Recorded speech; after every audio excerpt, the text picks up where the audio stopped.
साईनाथ महाराज की जय। सद्गुरु श्री साईनाथुनि शरद बाबूजी की जय। సాయి వంటి దైవంబు లేడోయి లేడోయి, ప్రజలందరి నోట సాయి నామం పలకాలి, సర్వత్రా సాయి రూపం రంజిల్లాలి, ముజ్జగాలు సాయి మహిమతో ముప్పిరిగొనాలి.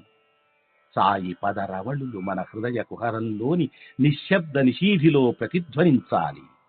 ప్రణవనాద వీచికల్లా సాయి జ్ఞాన సౌరభాలు సర్వత్రా వ్యాపించాలి.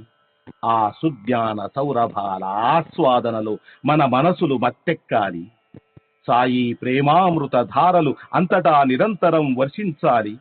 ఆ ప్రేమామృత ధారలలో తడుస్తూ, ఆ జ్ఞాన సౌరభాల మత్తులో ఆనందంగా నర్తిస్తూ సాయి వంటి దైవంబు లేడోయి లేడోయి అని అందరూ ఏకకంఠంతో గానం చేయాలి. అదే నా ఆశ, ఆశయం, ఆకాంక్ష. అదొక మధుర స్వప్నం.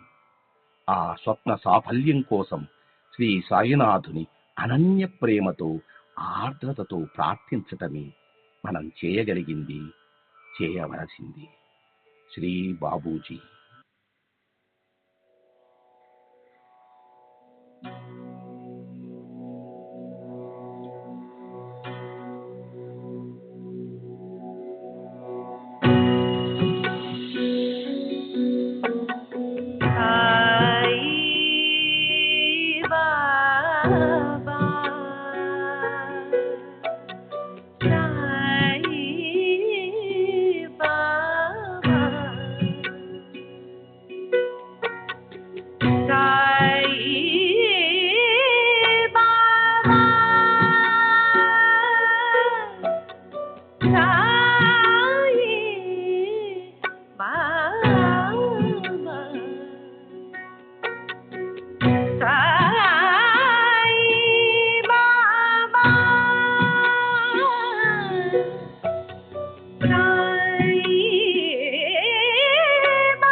సాయి బాబా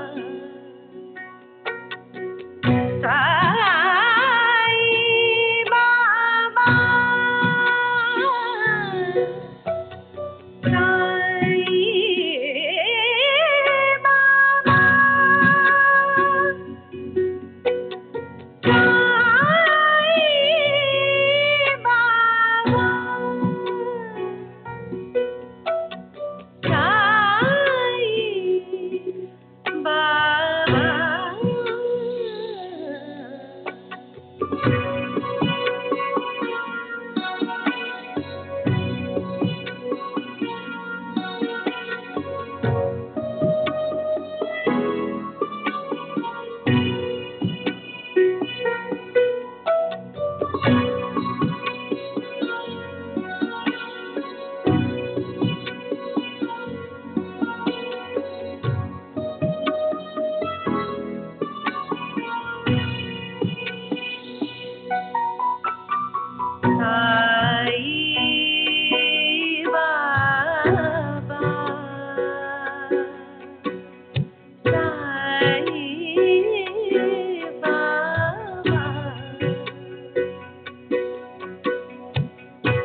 सच्चिदानंद सद्गुरु साईनाथ महाराज की जय। सद्गुरु श्री साईनाथुनि शरद बाबू जी की जय।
श्री सच्चिदानंद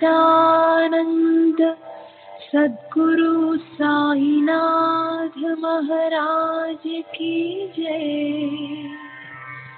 सद्गुरु श्री साईनाथुनि शरद बाबू जी की जय।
श्री सच्चिदानंद सद्गुरु साईनाथ महाराज की जय।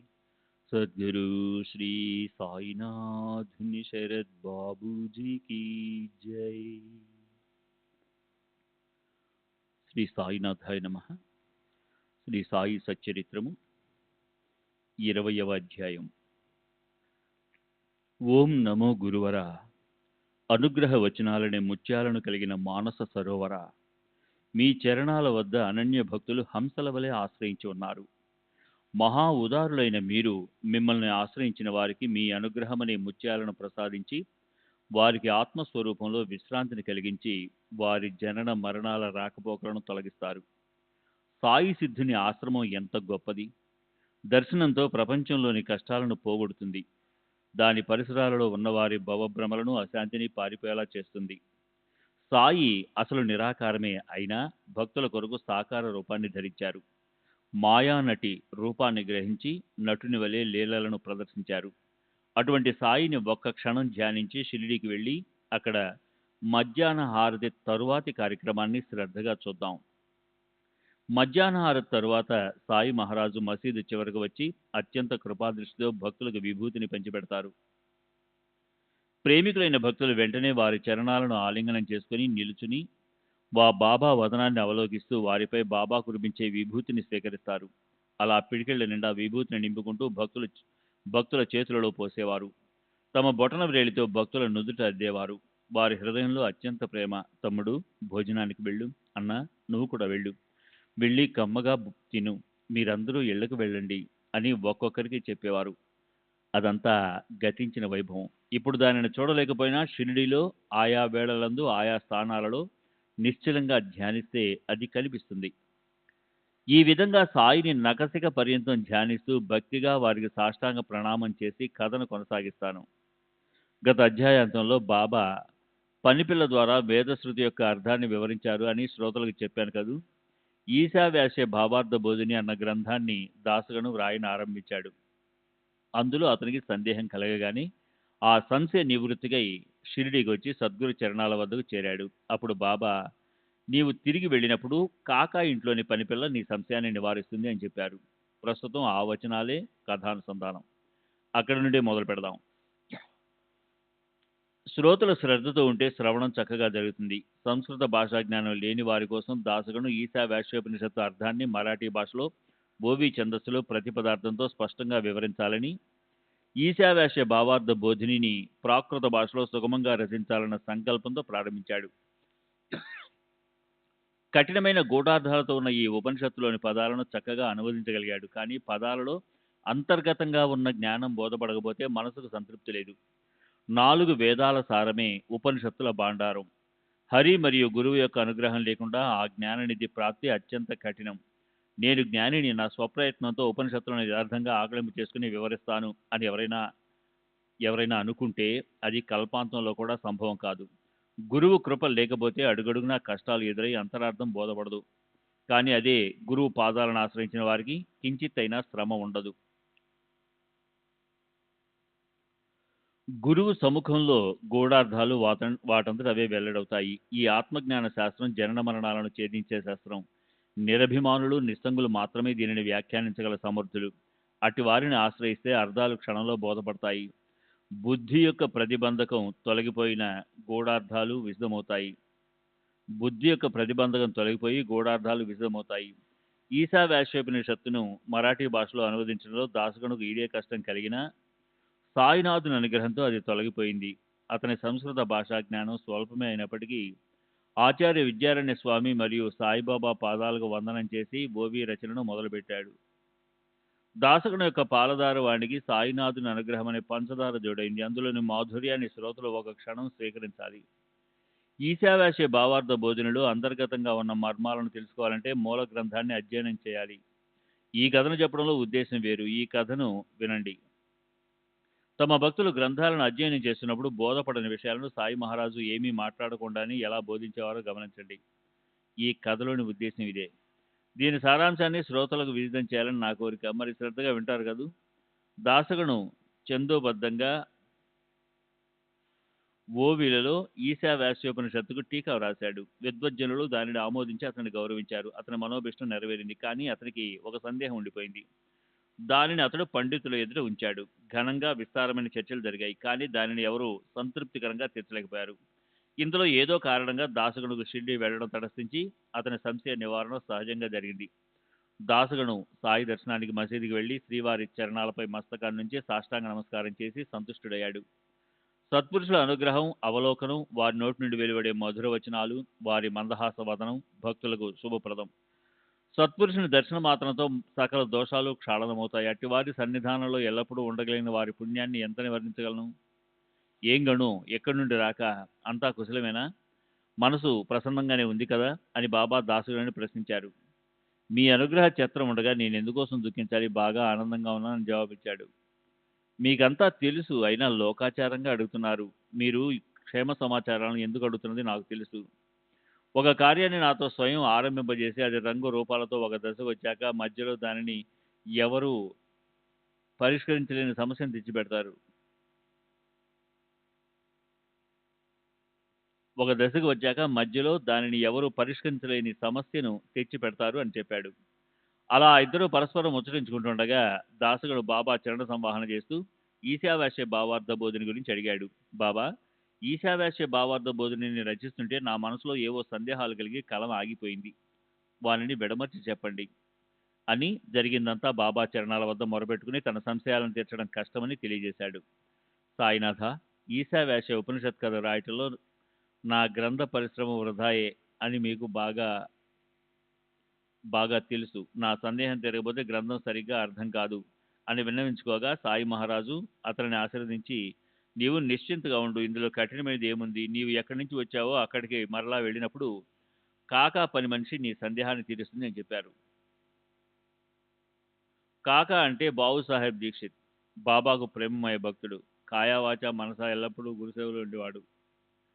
ప్రసిద్ధి చెందిన బొంబాయి పట్టణానికి కొంత దూరంలో పార్లే అన్న ఊర్లో ఈ హరి ఉంటాడు. అతని అసలు పేరు హరి, అది అమ్మా నాన్న పెట్టిన పేరు. జనులు అతన్ని బాబు సాహెబ్ అని పిలిచినా బాబా వద్ద అతనికి మరో మూడో పేరుంది. బాబా కాకా మహాజన్ బడే కాకా అని, నిమోన్ కన్న ముసలి కాకా అని, బావు సాహెబ్ కుంటి కాకా లేదా బొంబాయి కాకా అని కూడా పిలిచేవారు. తల్లి తండ్రి ఒక పేరు పెడతారు, రాశిని బట్టి మరో పేరు ఉంటుంది, ముద్దుగా మరో పేరుతో పిలుస్తుంటారు. ఇలా అనేక రకాల పేర్లు. శ్రీ సచ్చిదానంద సద్గురు సాయినాథ్ మహారాజ్ की जय. सद्गुरु श्री साईनाथुनि शरद बाबू जी की जय.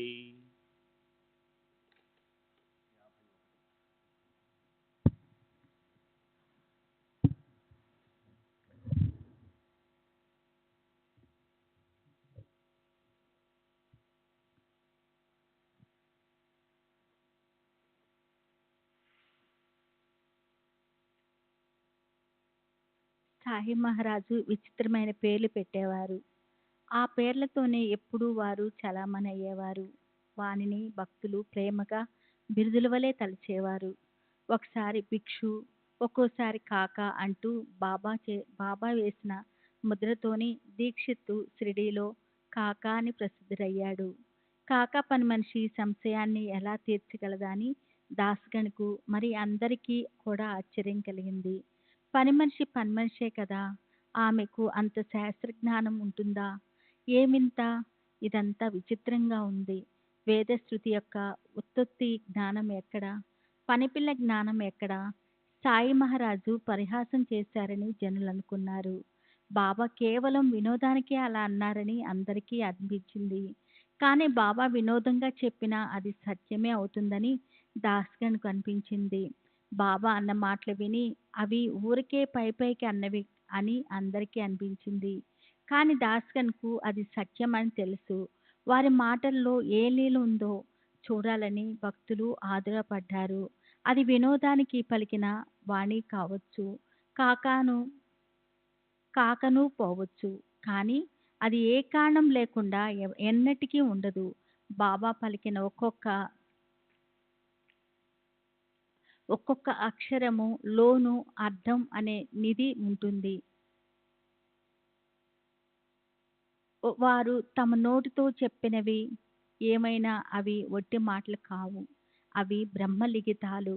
ఒక్క అక్షరమైనా వృధా కాకుండా సమయానికి సరిగ్గా కార్యాన్ని సాధిస్తాయని దాస్కన్కు బాగా దృఢ నమ్మకం. వారి వారి భావాన్ని బట్టి, విశ్వాసాన్ని బట్టి ఫలితం కలుగుతుంది. భావన ఎలా ఉంటే ఫలితం అలా ఉంటుంది. విశ్వాసం ఎంతగా ఉంటే బలం కూడా అంతగా ఉంటుంది.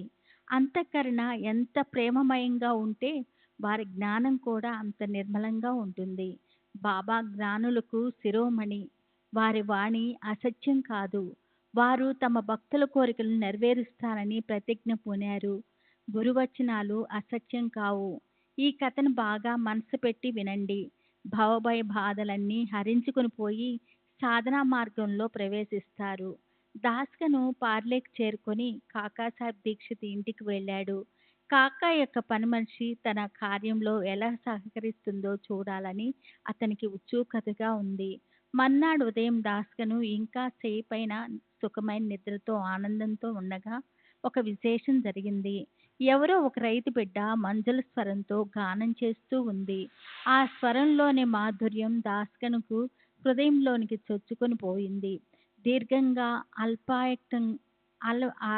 అలాపాయంగా పాడిన ఆ పాటలోని చక్కటి పదాల కూర్పును విని అతని మనసు తల్లినమవడంతో అతను మరింత శ్రద్ధగా వినసాగాడు. శబ్దానికి మెలకువ కలిగిన వెంటనే పాటలోని అర్థాన్ని శ్రద్ధగా వినేసరికి అతని మనసు ప్రసన్నమైంది. చక్కటి స్వరంతో ఇంత శ్రావ్యంగా పాడే ఈ అమ్మాయి ఎవరై ఉంటుంది? ఈశావాస్యోపనిషత్తులోని చిక్కు సమస్యను తీర్చేది ఈ అమ్మాయేనా? బాబా చెప్పిన పనిపిల్ల ఏమేనా? సంస్కారం లేని వాణి నుండి వేదశృతికి అర్థాలు తెలియచేసిన పిల్ల ఎవరో చూడాలని అనుకొని బయటికి వెళ్ళి చూడగా నిజంగానే ఒక రైతు బిడ్డ కాకా ఇంట్లో మోరీ వద్ద అంట్లు గిన్నె తోముతుంది. వాకప్ చేయగా ఆ పిల్ల దీక్షిత్ ఇంట్లో నామ్య అనే నౌకర్ చెల్లెలు అన్న విషయం తెలిసింది. ఈమె కాకా పని మనిషి. ఈమె గానం ద్వారానే దాస్కన్ సంశయం తొలగింది. ఎనుబోతు నోటి నుండి వేద పఠనాన్ని చేయించగల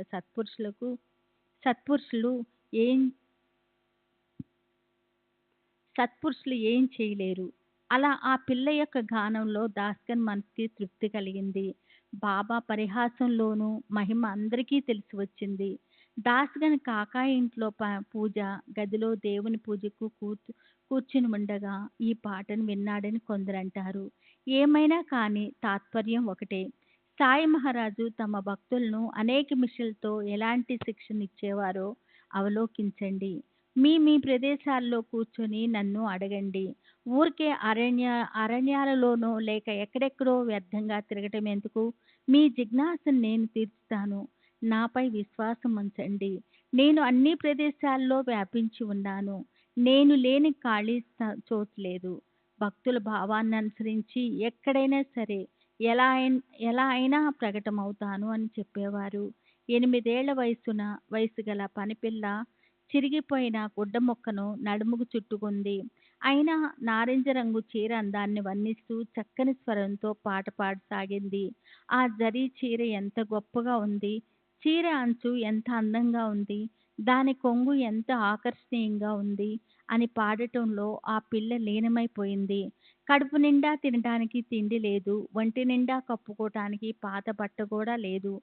అయినా ఎవరిదో నారింజ రంగు చీరను వర్ణిస్తూ ఆ పిల్ల సంతోషంగా అనిపించింది. ఆ పిల్ల యొక్క దైన్య స్థితిని, ఆమె మనసులోని ఆనందాన్ని చూసి దాస్గన్కు జాలి కలిగి మోరీశ్వరంతో ఏం చెప్పాడంటే, ఆ పిల్లకు ఒంటి నిండా బట్ట లేదు. ఒక చీర ఆమెకివ్వు. నీ సేవకు పరమేశ్వరుడు ప్రసన్నుడవుతాడు. నీకు పుణ్యం కూడా వస్తుంది. మోరీశ్వరుడు అసలే దయాహృదయుడు. ఆ పైన దాస్గన్ విన్నపము. అందమైన చీరను కొని సంతోషంగా ఆ పిల్లకు అందచేశాడు.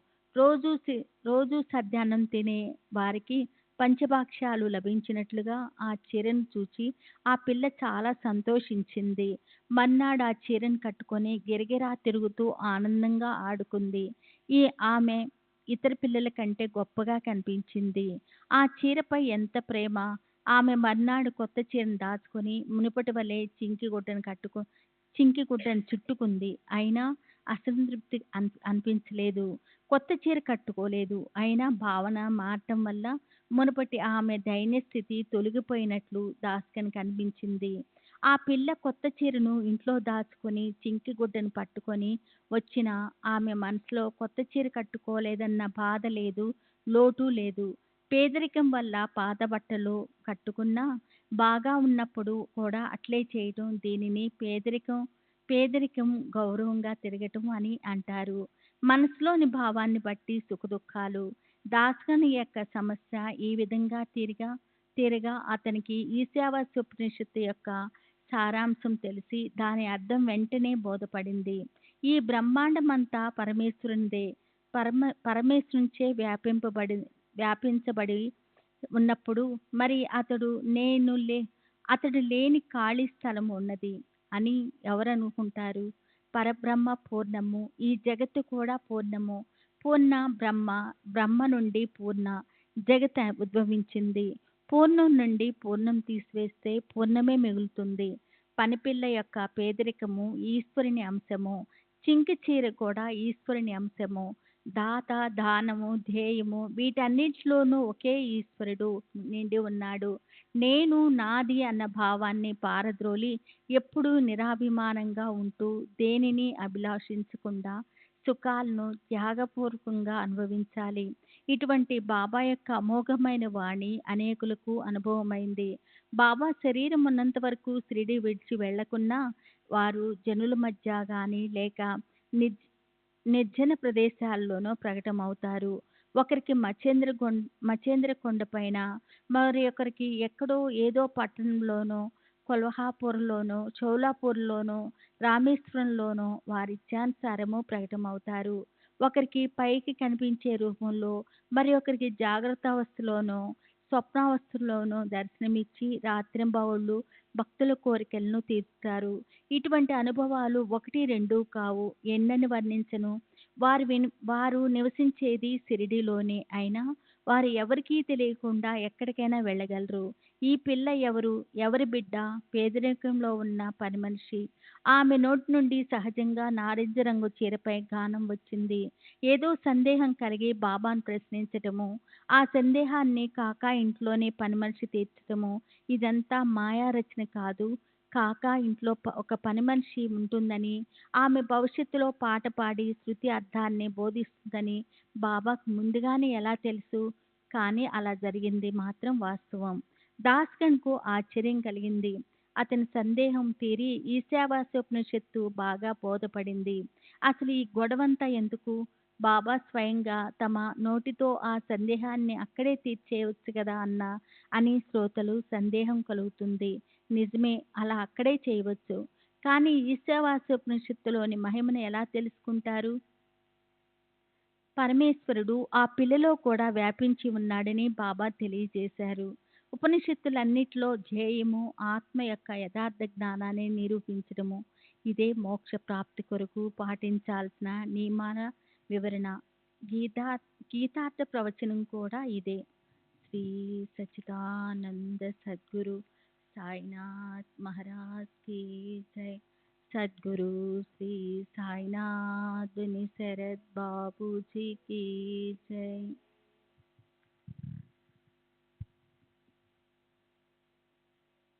శ్రీ సచ్చిదానంద సద్గురు సాయినాథ్ మహారాజ్ కీ జై. సద్గురు శ్రీ సాయినాథ్ శరద్ బాబూజీ కీ జై. ప్రాణులు వేరువేరుగా ఉన్న ఆత్మ అభిన్నం. ఆత్మకు కర్తృత్వ భోక్తృత్వాలు లేవు. ఆత్మ ఎప్పుడు పవిత్రం. ఆత్మకు కర్మాచరణ లేదు. ఆత్మకు పుణ్యపాపాలు ఉండవు. నేను ఉచ్చమైన బ్రాహ్మణ జాతివాణ్ణి. ఇతరులు నాకంటే నీచ కులస్తులు అన్న భేదభావం ఉన్నంత వరకు కర్మాచరణ అవసరం. నేను ఏ ఆకారం లేకుండా అంతటా ఒకేలా వ్యాపించి ఉన్న ఆత్మను.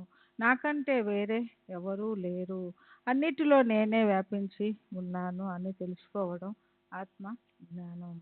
పూర్ణ బ్రహ్మ స్వరూపం నుండి విడిపోయిన జీవాత్మ మరలా ఏ విధంగానైనా మునుపటి వలనే ఆ పరమాత్మ స్వరూపాన్ని పొందడమే ధ్యేయంగా ఉండాలి. శృతి స్మృతి మరియు వేదాంతం అన్నిటి సిద్ధాంతం ఇదే. చివరకు సాధించవలసింది నిశ్చయంగా ఇదే. విడిపోయిన జీవాత్మకు అచ్యుత పద ప్రాప్తి, సమం సర్వేషు భూతేషు ఇలాంటి విశిష్టమైన స్థితి ప్రాప్తించినంత వరకు జీవాత్మ పరమాత్మ కాలేదు, ఆత్మజ్ఞానం కలుగదు. విహిత కర్మల ద్వారా చిత్తం పరిశుద్ధమైతే అభేద జ్ఞానం కలుగుతుంది.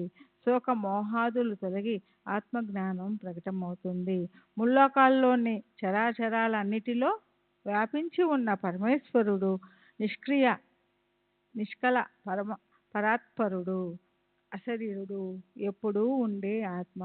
నామరూపాత్మకంగా ఉన్న ఈ విశ్వంలో లోపల బయట వ్యాపించి ఉన్న ఆ పరమేశ్వరుడు తానే నేనుగా నిర్విశేషమైన రూపంలో నిండి ఉన్నాడు. వాస్తవానికి నిరాకార ఆత్మ మాయ గుణం వల్ల సాకారంగా భాషిస్తుంది. ఈ ప్రపంచం కోరికలున్న వారికే గాని కోరికలు లేని వారికి నిస్సారంగా కనిపిస్తుంది. చేతనాచేతనమైన ఈ భూత భౌతిక జగత్తులో ఒక్క పరమేశ్వరుడే గాని రెండో వారెవ్వరూ లేరని నిస్సందేహంగా నిర్ధారణ చేసుకోవాలి. జగత్తు గురించిన జ్ఞానం మనసుకు నచ్చకపోతే ధనం బంగారం మొదలగు వానిని అభిలషించకూడదు. ఇది కూడా వీలు కాకపోతే కర్మలు చేయడమే మన పని అని తెలుసుకుని 100 ఏళ్ళు జీవితాంతం కర్మలనే చేస్తూ ఉండాలి. ఆ కర్మలైన తమ తమ వర్ణాలకు ఆశ్రమాలకు ఉచితమైన కర్మలను శాస్త్రాలలో చెప్పిన రీతిగా అనుష్ఠాన సహితంగా అగ్నిహోత్రాది నిత్య విహిత కర్మలను ఆచరిస్తే అంతఃకరణం పరిశుద్ధమవుతుంది. చిత్తశుద్ధికి ఇది ఒక మార్గం. రెండవది సర్వసంగ పరిత్యాగం. ఈ జ్ఞాన యోగాన్ని ఆశ్రయించకపోతే కేవలం కర్మలనే అనుభవించవలసి వస్తుంది. ఎవరికి ఏ అర్హత ఉందో తెలుసుకోగలిగిన వారు అందరికీ బ్రహ్మ విద్యను ఉపనిషత్తుల జ్ఞానాన్ని ఇవ్వరు. మనసులో అభేదభావం కలగనంత వరకు ఉపనిషత్తుల జ్ఞానం పదాల వరకే పరిమితం. అయినా అటువంటి శాబ్దిక జ్ఞానం కూడా అవసరం. కారణం జిజ్ఞాసువులు ముందు దానినే అడుగుతారు. అందువలననే బాబా పనిపిల్ల చెప్తుందని దాసగనుని పార్లేకు పంపారు. బాబా స్వయంగా ఈ బోధను చేసేవారే కానీ తరువాతి సంఘటన సంభవించేది కాదు. ఏకమేవాద్వితీయం అని వారు చెప్పదలిచిన లీల అతనికి అర్థమయ్యేది కాదు. కాకా యొక్క ఆ పని మనిషి నేను కాక ఇంకెవరు, ఆమె రూపంలో నేనే ఆ జ్ఞానాన్ని బోధించారు అని ఈశావాస్య అన్న దానికి అర్థాన్ని వివరించారు. పరమేశ్వర అనుగ్రహం లేసమైనా లేకపోయినా, ఆచార్యుల యొక్క విశేషమైన అనుగ్రహం లేకపోయినా ఆత్మజ్ఞానానికి ప్రవేశం లేదు. సిద్ధుల ఉపదేశమే అవసరం. ఆత్మను ప్రతిపాదించేవి మరియు సర్వత్రా నేనే నేను కాక ఎక్కడా ఎవరూ లేరు అని తెలిపే శాస్త్రాలను మాత్రమే శ్రవణం చేయాలి. అలా ఆత్మతత్వం గురించి వివరంగా తెలిసిన తర్వాత ఎవరు నేను ఆత్మను అన్యుణ్ణి కాను అని అభేదానుసంధానం చేస్తారో వారికి ఆత్మ ప్రసన్నమవుతుంది. ఈ విధంగా ఆత్మ నిరూపణ జరిగితే ఇట్లే ఆత్మానుసంధానంలో ఉంటే ఇట్లే ఆత్మతత్వంలో నిశ్చలంగా స్థిరపడి ఉంటే పరమాత్మ ప్రాప్తి. తరువాతి అధ్యాయంలో వినాయక ఠాగూరు మొదలగు కథలను శ్రద్ధగా శ్రవణం చేస్తే శ్రోతలు పరమార్థ జ్ఞానాన్ని ఆకర్షితులవుతారు. ఆ కథలు కూడా ఇట్లే మధురంగా ఉంటాయి. వానిని వింటే శ్రోతల కోరిక తీరుతుంది. మహాపురుషుల దర్శన అభిలాష తీరుతుంది. సూర్యుడు ఉదయించగానే అంధకారం తొలగిపోయేలా ఈ కథ అమృత పానంతో మాయ హరించుకుని పోతుంది. మాటలకు అందని సాయి యొక్క లీలలను వారు తప్ప ఎవరు చెప్పగలరు? నన్ను ఒక నిమిత్త మాతృనిగా చేసి వారే తెలియజేస్తారు. స్వస్తి శ్రీ సంత సజ్జన ప్రేరితము భక్త హేమాడు పంతు విరచితము అయిన శ్రీ సాయి సమర్థ సచ్చరితలో ఈశా వ్యాస భావార్థ బోధనం అను 20వ అధ్యాయం సంపూర్ణం. శ్రీ సద్గురు సాయినాథార్పణమస్తు. శుభం భవతు. శ్రీ సచ్చిదానంద సద్గురు महाराज की जय। सद्गुरु श्री సాయినాథుని శరత్ బాబూజీకి జై. శ్రీ సాయి సచ్చరిత్ర 21వ అధ్యాయం. శ్రీ గణేశాయ నమః, శ్రీ సరస్వత్యై నమః, శ్రీ గురోభ్యై నమః, శ్రీ కులదేవతాయై నమః, శ్రీ సీతారామచంద్రాభ్యాం నమః, శ్రీ సద్గురు సాయినాథాయ నమః. గత అధ్యాయాంతంలో చెప్పిన విధంగా ఠాకూరాదులకు మహాపురుషుని దర్శనం కలిగిన విషయాన్ని ఏకాగ్ర మనసుతో శ్రవణం చేయండి. భక్త చెప్పిన మాటలు చెవిన పడగానే శ్రోతల మనసులు ఆనందంతో ఊగి శరీరం రోమాంచితమవ్వకపోతే ఆ మాటల వలన ఏం ప్రయోజనం? అవి వ్యర్థమే. ఆ శ్రవణంలో శ్రోతలు కరిగిపోకపోతే, బాష్పాలతో వారి కంఠం గద్గతమై నయనాల నుండి ప్రేమానందాశ్రువులు ప్రవహించకపోతే ఆ మాటలు వ్యర్థమే. బాబా యొక్క వాణి మనోహరం, వారి ఉపదేశ పద్ధతి అలౌకికం, వారి ప్రతి మాటలోనూ క్రొత్తదనం ఉంటుంది. నేను వారి చరణాలలో మస్తకాన్ని ఉంచుతున్నాను. భాగ్యం ఉదయించకపోతే సాధు సత్పురుషులతో కలయిక ఏర్పడదు. వారి ఎంతో సమీపంలో ఉన్న పాపులకు కనిపించరు. ఈ సిద్ధాంతాన్ని నిరూపించటానికి ఏ దేశ విదేశాలకో వెళ్ళవలసిన అవసరం లేదు. నేను నా అనుభవాన్ని శ్రోతలకు చెప్తాను. పీరు మౌలానా అన్న ప్రసిద్ధులైన సిద్ధుడు బాంద్రా పట్టణంలో ఉండేవారు. హిందువులు, పారసీకులు, ఇతర మతాల పండితులు కూడా అతని దర్శనానికి వచ్చేవారు. అతని వద్ద ఇనూస్ అనే సేవకుడు ఉండేవాడు. నేను ఆ పట్టణంలో న్యాయాధీశునిగా ఉండగా అతడు నన్ను పీరు మౌలానా దర్శనానికి రమ్మని ఎంతగానో బలవంత పెట్టేవాడు. అక్కడికి గుంపులు గుంపులుగా వేలాది జనం వస్తుంటారు. ఆ జనంలోకి వెళ్ళి మన గౌరవాన్ని ఎందుకు పోగొట్టుకోవాలి అన్న ఆలోచనతో నేను దర్శనానికి ఎప్పుడూ వెళ్ళలేదు. మన నీడకే మనం భయపడినట్లుగా దురదృష్టం అడ్డుపడింది. అలా అనేక సంవత్సరాలు గడిచిపోయినవి. నాకు అక్కడి నుండి బదిలీ అయ్యింది. తరువాత శుభ సమయం వచ్చి షిరిడీలో శాశ్వత సంబంధం ఏర్పడింది. తాత్పర్యం, సత్పురుషులతో సమాగమం అభాగ్యులకు లభించదు. ఈశ్వరుని కృప ఉంటేనే అది సుగమం, లేకపోతే ఆ యోగం దుర్లభం. ఈ విషయంలోని మధుర కథను శ్రోతలు ఇప్పుడు శ్రద్ధగా వినండి. ఈ సత్పురుషుల వ్యవస్థ అనాది కాలం నుండి ఎలా గుహ్యంగా ఉందో గమనించండి.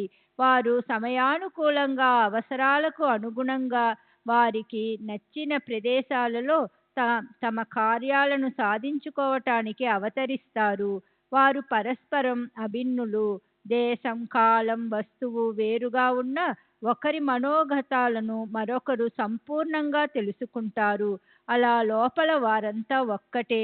ఒక సార్వభౌముడు రాజ్యంలో అక్కడక్కడ స్థావరాలను ఏర్పరిచి వానిలో అధికారులను నియమించి సంక్షేమాన్ని గమనించేలా, అట్లే స్వానంద సామ్రాటు అక్కడక్కడ ప్రకటమై తన రాజ్య శకటాన్ని కనబడని పగ్గాలతో గుప్తంగా నడిపిస్తాడు. ఒకసారి ఒక ఆంగ్ల విభూషితుడు బిఏ పట్టభద్రుడు క్రమక్రమంగా అభివృద్ధి చెంది పేరు పొందిన అధికారి అయ్యాడు. తరువాత మామల్తదారై ఆ పైన ఎదుగుతూ ప్రాంతాధికారి అయ్యాడు. అప్పుడు దైవవశాత్తు అతనికి సాయిబాబా సాన్నిధ్యం లభించింది. ఈ ఉద్యోగాలు, పదవులు గౌరవ మర్యాదలతో కూడుకున్నవి మరియు దూరపు కొండల వల్ల బాగానే కనిపిస్తాయి. కానీ దగ్గరగా వెళితే ఏవేవో చెట్లతో నిండి ఉంటాయి. పూర్వపు మంచి రోజులు పోయాయి. అప్పుడు అధికారంలో ఉన్న పదవులను కోరుకునేవారు. ప్రజలు కూడా అధికారులను గౌరవించేవారు. అలా వారు పరస్పరం ఆనందంగా ఉండేవారు. ఇప్పటి పరిస్థితి అడగకండి. సుఖంగా ఉద్యోగం చేసుకునే కాలం పోయింది. ఇప్పుడు బరువు బాధ్యతలు బాగా పెరిగాయి. డబ్బుకు కొరత లేకుండా శ్రమ తప్పదు. పూర్వం మామల్తదారును, ప్రాంతీయ అధికారులను గౌరవించేవారు. బాగా శ్రమపడి ఉద్యోగం చేసిన పదవులకు పూర్వం ఉన్న ఆ వైభవం ఇప్పుడు కనిపించటం లేదు. చాలా డబ్బు ఖర్చు పెట్టి బాగా విద్య అభ్యసించిన అధికార పదవి రాదు. మొదట బిఏ కావాలి. తరువాత నెలకు 30 రూపాయల జీతంపై గుమాస్తా అవుతాడు. ఇది వారి పరిస్థితి. తరువాత కొండలపైకి వెళ్ళి భూమి కొలతలు కొలిచే వారి మధ్యన ఉండి పని నేర్చుకోవాలి. పరీక్ష పాసు కావాలి. అటుపైన ఎవరైనా ఉద్యోగస్తులు స్వర్ స్వర్ స్వర్ స్వర్గస్థురాలైతే వారి చోటు ఖాళీ అయినప్పుడు ఆ పదవి వస్తుంది. ఇక ఈ ఊక ఊకదంపుడు చాలిస్తే ఊరికే వ్యర్థంగా వాహటం ఎందుకు? ఒక గృహస్థునికి సాయిబాబాతో ఎలా కలయిక ఏర్పడిందో వినండి.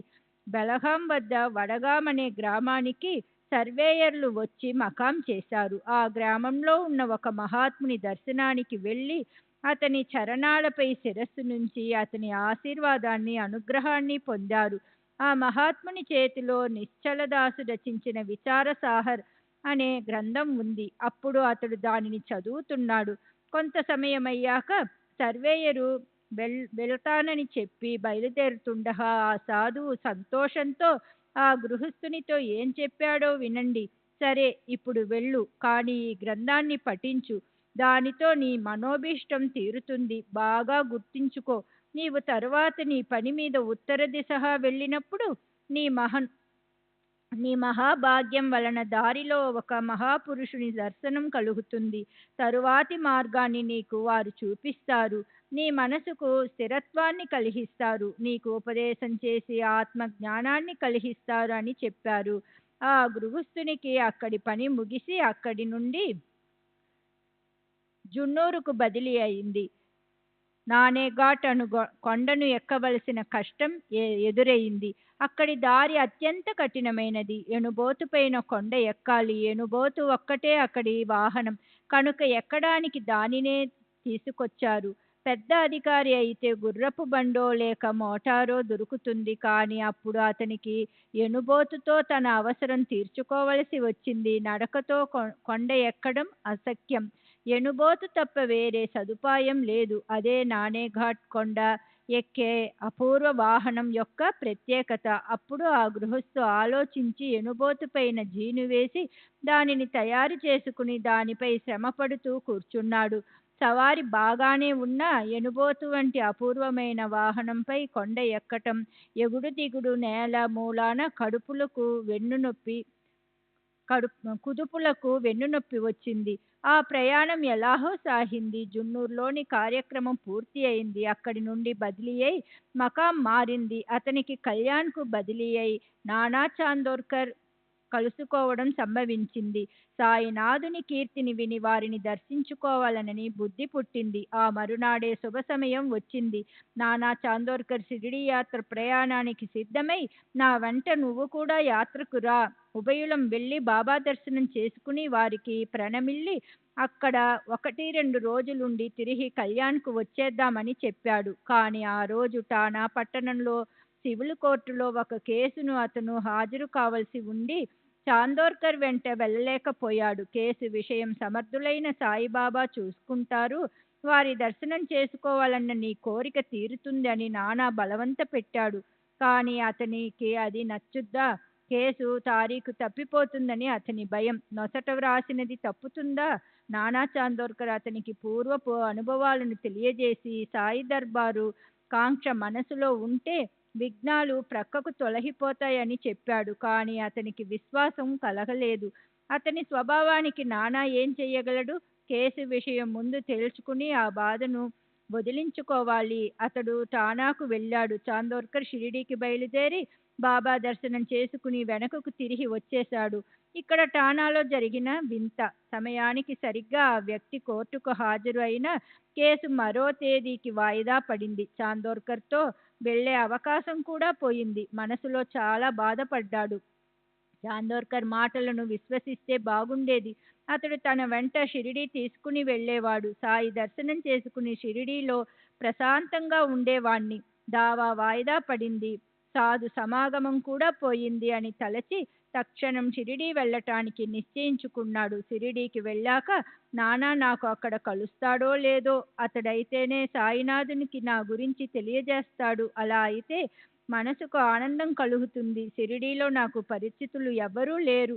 అందరికీ నేను అపరిచితుణ్ణి. నానా కలిస్తే బాగుంటుంది, కానీ ఆ యోగం ఉన్నట్లు లేదు అని ఆలోచించుకుంటూ రైలు బండిలో కూర్చుని మరునాడు షిరిడీ చేరాడు. కానీ నానా అక్కడ లేదు. అతడు బయలుదేరిన రోజే నానా తిరిగి వెళ్ళిపోయాడు. దానితో నిరాశ చెందాడు. నిరుత్సాహం, చికాకు కలిగాయి. అయితే అతడికి అక్కడ వేరే స్నేహితులు కలిసి సాయిబాబా దర్శనాన్ని కలిగించారు. అతని కోరిక తీరింది. సాయి దర్శనంతో అతని మనసు సాయి చరణాలయందు లగ్నమైంది. సాష్టాంగ దండ ప్రణామం చేయగా అతని శరీరం పులకాంకితమై కళ్ళల్లో నుండి ప్రేమాశ్రువులు స్రవించాయి. అలా మనసు స్థిరపడగా త్రికాలజ్ఞుడైన బాబా మందహాస వదనంతో అతనితో ఏమన్నారో వినండి. శ్రీ సచిదానంద సద్గురు సాయినాథ్ మహారాజ్ కీ జై. సద్గురు శ్రీ సాయినాథుని శరత్ బాబూజీ కీ జై.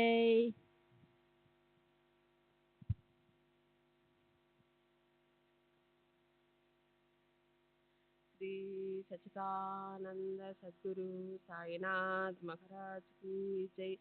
సద్గురు శ్రీ సాయినాథుని శరత్ బాబూజీ కీ జై. కన్నడ అప్ప చెప్పినట్లుగా ఏనుబోతుపై కొండ ఎక్కడం లాగా ఇక్కడ సులభోపాయాలు లేవు. శరీరం అరగదీయక తప్పదు. ఈ సంకేత పదాలు చెవిలో పడగానే అతని అంతరంగం సంతోషంతో ఉప్పొంగింది. మహాత్ముడు మునుపు చెప్పిన వచనం నిజమని అనుభవమైంది. రెండు చేతులు జోడించి సాయి పాదాల యందు శిరస్సు నుంచాడు. సాయినాథ, నన్ను కరుణించండి. నేను అనాథను. నన్ను మీ ఒడిలోకి తీసుకోండి. మీరే నాకు మహాపురుషులు. నిశ్చలదాసు గ్రంథంలోని ఉపదేశం నాకివాళ బాగా అర్థమైంది. విశిష్టమైన ఆనందాన్ని పొందాను.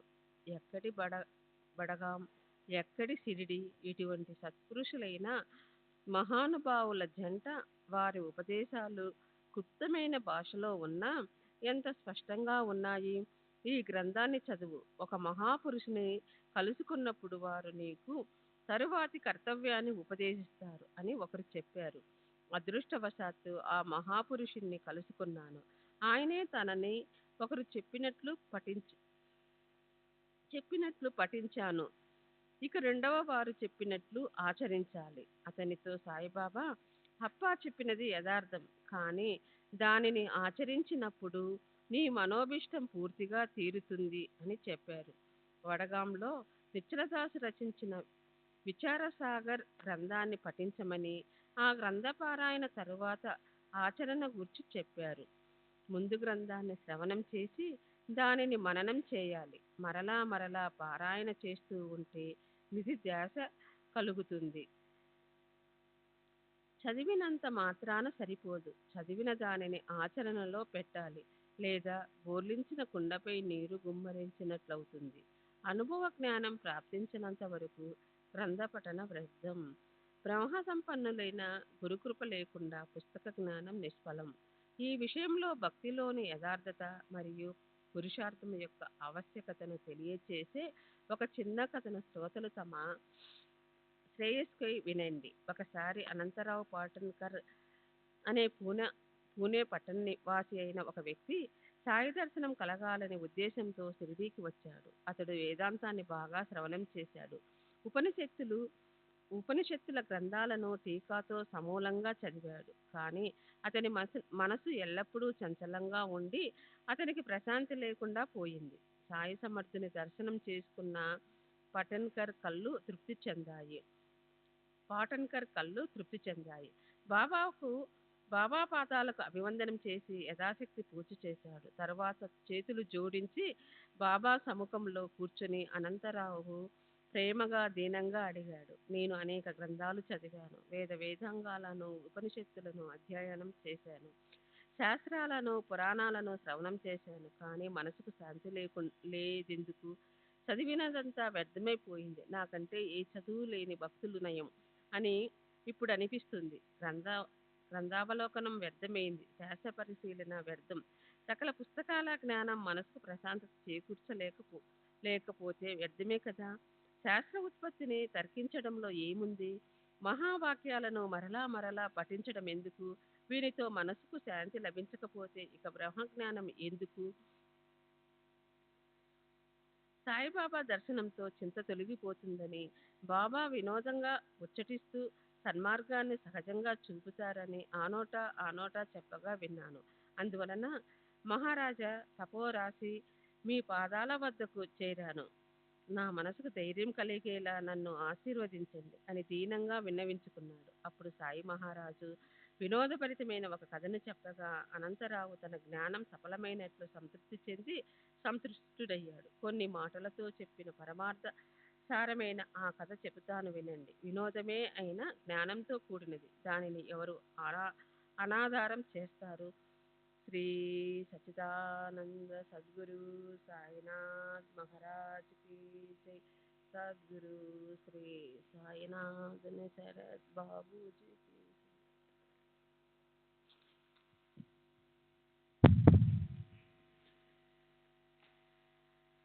ఒకసారి ఒక వ్యాపారి వచ్చాడు. అప్పుడు ఒక గుర్రం అతని ఎదుట 9 లద్దెలను వేసింది. వ్యాపారస్తుడు తన కార్యంలో తత్పరుడై కొంగులో లద్దెలనన్నింటినీ గట్టిగా మూటగట్టుకొని చిత్త ఏకాగ్రతను పొందాలని బాబా చెప్పాడు. సాయి సమర్థులు ఎందుకిలా చెప్పారు? దీని అసలు అర్థం ఏమై ఉంటుంది? వ్యాపారస్తుడు లద్దెలను ఎందుకు పోగు చేసుకున్నాడు? ఏమీ అర్థం కావటం లేదు అని అనంతరావు ఆలోచించుకొని వెళ్ళి ఆ సంభాషణ కేల్కర్తో చెప్పాడు. అసలు ఆ వ్యాపారి ఎవరు? లద్దెల ప్రయోజనం ఏమిటి? సంఖ్య 9 ఏమిటి కారణం? నాకు వివరంగా చెప్పండి దాదా. ఇందులోని రహస్యం ఏమిటి? అల్పబుద్ధిగల నాకు ఏం అర్థం కావటం లేదు. బాబా మనసులో ఉన్నదానిని నాకు అర్థమయ్యేలా విశదీకరించి చెప్పు అని అడిగాడు. అతనితో దాదా, నాకు కూడా ఏం అర్థం కావటం లేదు. బాబా మాటలన్నీ ఇట్లే ఉంటాయి. అయినా వారు నాకు స్ఫురింపచేసినట్లుగా నాకు అర్థమైనది చెప్తాను. ఆ గుర్రం ఈశ్వరుని అనుగ్రహం. లద్దెలు నవవిధ భక్తులు. భక్తి ప్రేమ లేకుండా పరమేశ్వరుడు ప్రాప్తించడు, జ్ఞానం లభించదు. శ్రవణం, కీర్తనం, విష్ణుస్మరణ, చరణసేవ, అర్చన, వందనం, దాస్యం, సఖ్యం, ఆత్మ నివేదనం ఇవి నవవిధ భక్తులు. సంపూర్ణ భక్తితో వీనిలో ఏ ఒక్క రకమైన భక్తి లభించినా భక్తికి అర్రులు చాచే శ్రీహరి భక్తుల ఇంట్లోనే ప్రకటమవుతాడు. జప తప వ్రతాది యోగ సాధనలు, వేదోపనిషత్తుల అధ్యయనం, ఆధ్యాత్మ జ్ఞానాన్ని గొప్పగా వ్యాఖ్యానించటం ఇవన్నీ భక్తి లేకపోతే వ్యర్థం. వేద శాస్త్ర జ్ఞానం అవసరం లేదు. గొప్ప జ్ఞాని అన్న గొప్ప కీర్తి ప్రతిష్టలు అక్కర్లేదు. భక్తి ప్రేమ లేని శుష్క భజన యందు ప్రీతి అవసరం లేదు. ప్రేమతో కూడిన భక్తి అవసరం. నీవు స్వయంగా వ్యాపారస్తుడవి భావించి వ్యాపారంలోని భావార్థాన్ని అర్థం చేసుకో. శ్రవణాది భక్తి యొక్క ధ్వజం ఎదుగుతూ ఉంటే జ్ఞానరాజు ఆనందిస్తాడు. గుర్రపు 9 లద్దెలను వేయగానే వ్యాపారి వాణ్ణి తీసుకోవడానికి ఆతురతో పరిగెత్తుతాడు. అట్లే నవవిధ భక్తిని మూటకట్టుకుంటే మనసుకు శాంతి కలుగుతుంది. అందరి పట్ల సద్భావం కలుగుతుంది. గంభీరత పెరుగుతుంది. అలా కాకపోతే మనసులోని చాంచల్యం తప్పదు అని గురువర్యులు ప్రేమతో తెలియజేశారు అని చెప్పారు. మరునాడు అనంతరావు పాటంకర్ సాయి పాదాలకు వందనం చేస్తుండగా బాబా అతనిని లద్దెలను కొంగుకు కట్టుకున్నావా అని అడిగారు. అప్పుడు అనంతరావు, ఈ దీనునిపై మీ అనుగ్రహం ముంచే వానిని సహజంగా మూట కట్టుకోవడం సాధ్యం. దానిలో ఏం గొప్పతనం ఉంది అని చెప్పాడు. నీకు శుభం కలుగుతుందని బాబా అతనిని ఆశీర్వదించారు. అనంతరావుకు సుఖశాంతులు లభించి ఆనందించారు. శ్రీ సచ్చిదానంద సద్గురు సాయినాథ్ మహారాజ్ కీ జై। సద్గురు శ్రీ సాయినాథ్ శరద్ బాబూజీ కీ జై।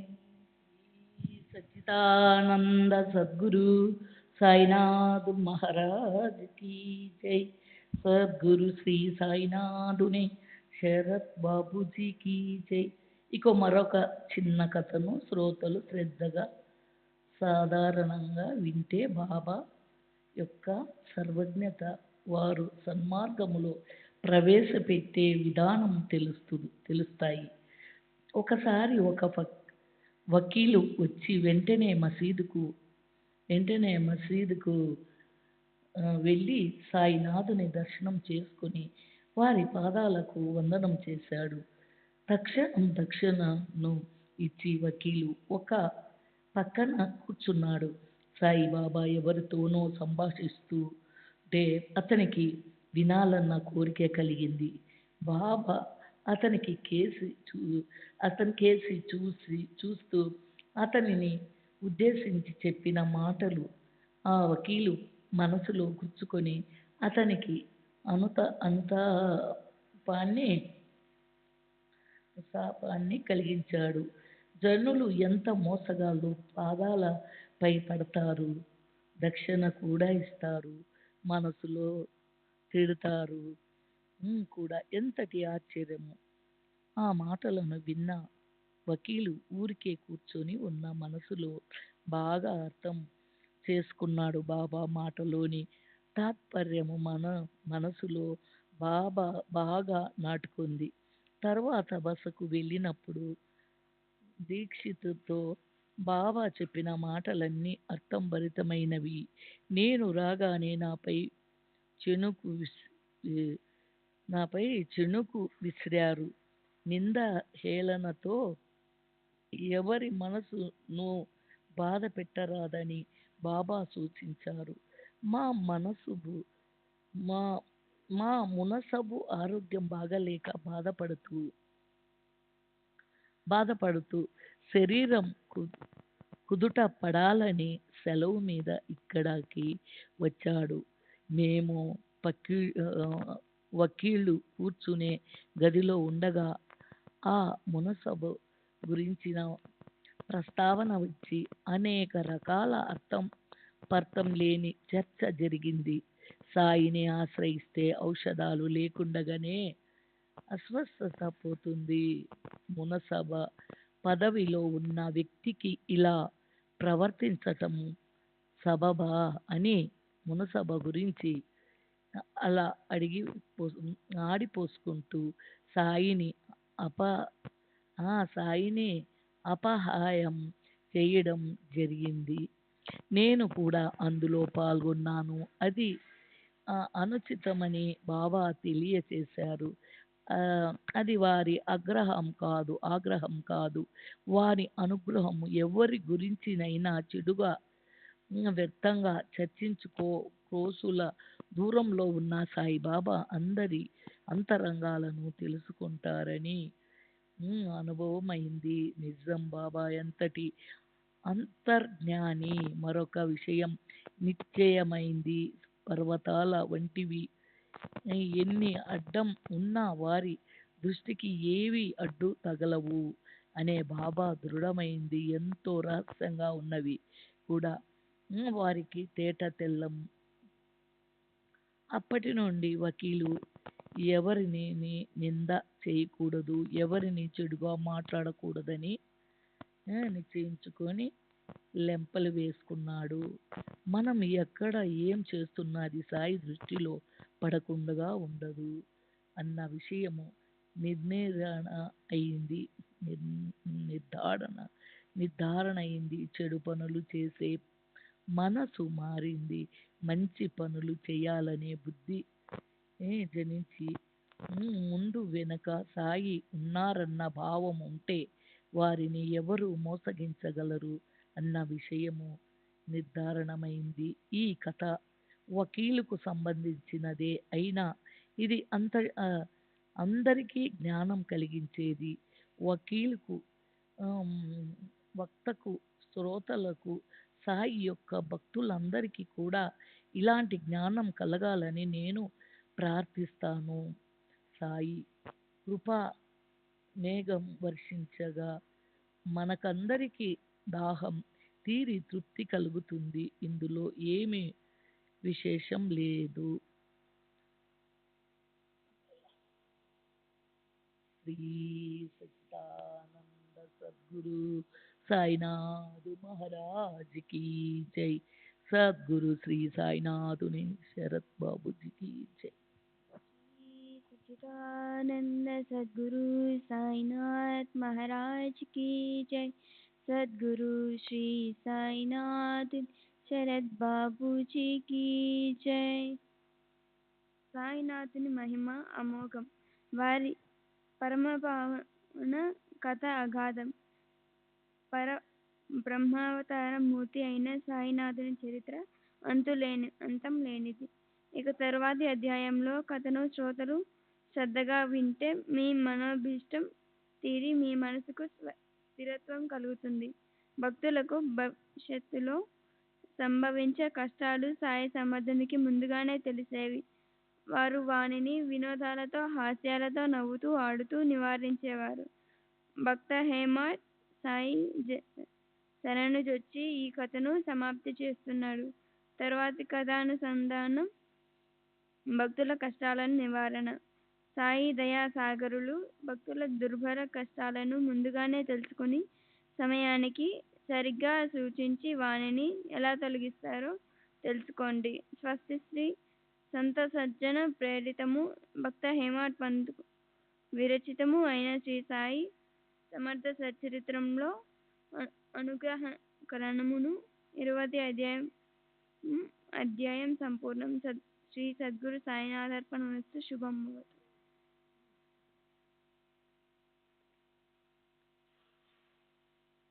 శ్రీ సాయి సచ్చరిత్ర 22వ అధ్యాయం. శ్రీ గణేశాయ నమః. శ్రీ సరస్వత్యాయ నమః. శ్రీ గురుభ్యో నమః. శ్రీ కులదేవతాయ నమః. శ్రీ సీతారామచంద్రాభ్యాం నమః. శ్రీ సద్గురు సాయినాథాయ నమః. జయ సద్గురు ఆనంద ఘన జ్ఞాన స్వరూప పరమ పావన జయ జయ భవ భయ నివారణ కమల దహన పరిపూర్ణ మీరు ఆనంద సాగరం. మీలో లేచే అనేక ఆలోచన తరంగాలు కూడా మీరే అయ్యి ఈ భక్తులు అనుగ్రహిస్తారు. మసక చీకటిలో పాముగా కనిపించేది వెలుతురులో తాడు. అంధకారాన్ని ప్రకాశాన్ని రెంటికి ఉత్పన్నం చేసేది మీరే. సర్పమనే భ్రమను కలిగించేది, అది త్రాడు అని తెలిపేది మీరే. భయాన్ని కలిగించేది, దాన్ని తొలగించేది మీరే. మొదట పూర్తిగా అంధకారం ఉన్నప్పుడు పాము లేదు, త్రాడు లేదు. అక్కడ భ్రమ కలగటానికి ఆస్కారం లేదు. ఏ ఆకారం లేని నిరాకారం మీరే. నిరాకారం ఆకారం దాల్చి అది కొద్ది వెలుతురో సర్పంలా భాసిస్తుంది. ఆ ఆభాసకు కారణం కూడా మీరే. ఇలా కనిపించడం కనిపించకపోవడం అనే మీ అంతఃకరణ వృత్తిలోని ఆనంద ప్రభావం. భావ రహిత స్వభావం ఎవరికీ అంతుపట్టదు. ఈ కారణంగానే శృతులు మౌనం వహించాయి. అనేక ముఖాలు గల ఆదిశేషుడు కూడా మీ స్వరూపాన్ని తెలుసుకోలేక మీ స్తుతి చేయలేనప్పుడు నేనెంతటి వాడిని బాబా? మీ స్వరూప దర్శనం తప్ప నా మనసుకు మరేది రుచించదు. అదే మీ రూపాన్ని కళ్ళ ఎదుట నిలుపుకొని ధ్యానించాలని అనిపిస్తుంది. పరమసుఖాన్ని పొందటానికి శుద్ధ జ్ఞానమూర్తి అయిన మీ చరణాలను తప్ప మాకు వేరే గతి లేదు. మీ నిత్య వైభవం ఎంత గొప్పది! మీ దర్శనానికి అనేక భక్తులు వచ్చి మీ పాదాల శిరస్సు నుంచి ప్రేమగా ఆత్మానందాన్ని దోచుకుంటారు. మీ పాదాలను ఎటువంటివి? శాఖా చంద్రన్యాయం వలె పాదాంగుష్టాన్ని పట్టుకుని కూర్చుని మీ దర్శనాభిలాషలో వచ్చిన వారి కోరిక తీర్చుతారు.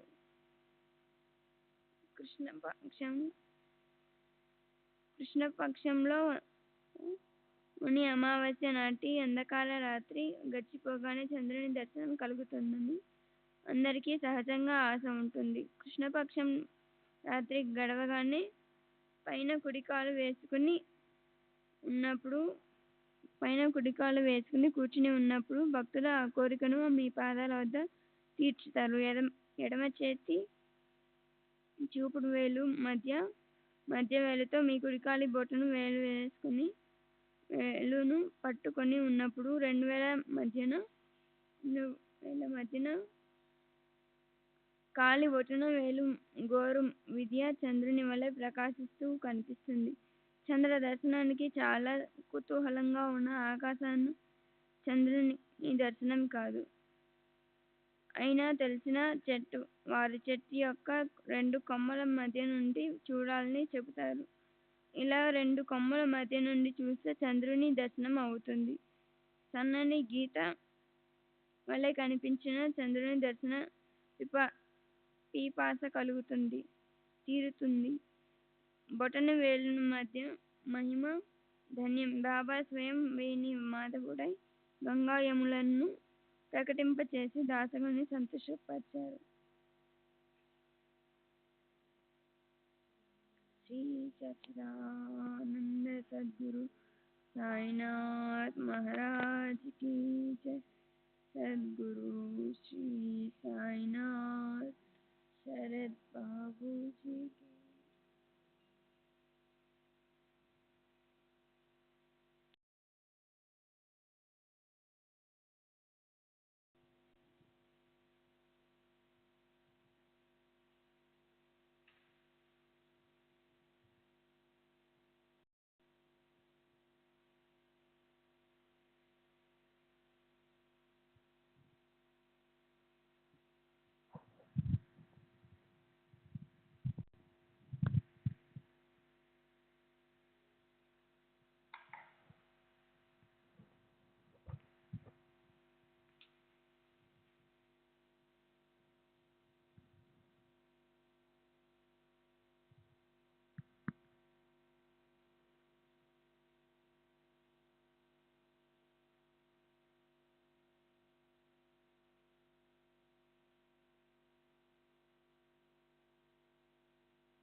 श्री सच्चिदानंद सद्गुरु साईनाथ महाराज की जय. सद्गुरु श्री साईनाथ शरद बाबू जी की जय. साई रहम नजर करना, बच्चों का पालन करना. साई रहम नजर करना, बच्चों का पालन करना. जाना तुमने जगत पसार, सब ही झूठ जमाना. जाना तुमने जगत पसार, सब ही झूठ जमाना. साई रहम नजर करना, बच्चों का पालन करना. साई रहम नजर करना, बच्चों का पालन करना. मैं अंधा हूँ बंदा आपका, मुझसे पथ दिखलाना. मैं अंधा हूँ बंदा आपका, मुझसे पथ दिखलाना. साई रहम नजर करना, बच्चों का पालन करना. साई रहम नजर करना, बच्चों का पालन करना। दास गण कहे अब क्या बोलूं, थक गई मेरी रसना। दास गण कहे अब क्या बोलूं, थक गई मेरी रसना। साई रहम नजर करना, बच्चों का पालन करना। साई रहम नजर करना, बच्चों का पालन करना। रहमो नजर करो अब मोरे साई, तुम बिना नहीं मुझे माँ बाप भाई। रहमो नजर करो मैं आंधा हूँ, बंदा तुम्हारा मैं आंधा हूँ, बंदा तुम्हारा मैं ना जानू, मैं ना जानू, मैं ना जानू।